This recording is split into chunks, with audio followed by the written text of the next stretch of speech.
ዛሬ ካፍሩ ጺሙን ላጭቶ ኦነው ምንድነው የሚባል ነገር አሰርቶ ይሄዳል። ሙስሊሙም ይሄን ያደርጋል።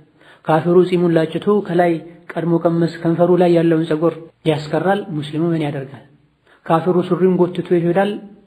ሙስሊሙም ያደርጋል።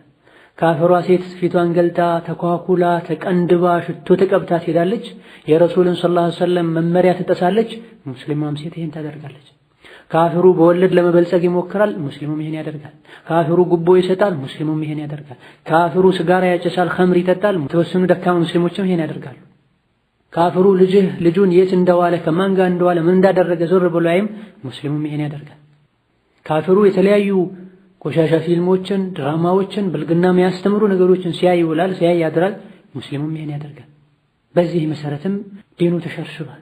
የሙስሊሙ ማንነት አዝጊ ሆኗል። በሙስሊምነታቸው የሚኮሩ ሰዎችም ጥቂት ሆነዋል።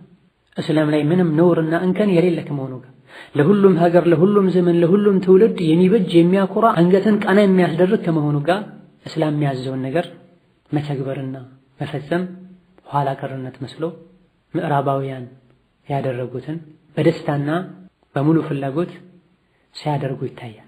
የክሳራና የውርደት ሰበብም ይሄ ነው። አላህ ሱብሓነሁ ወተዓላ ከወንጀል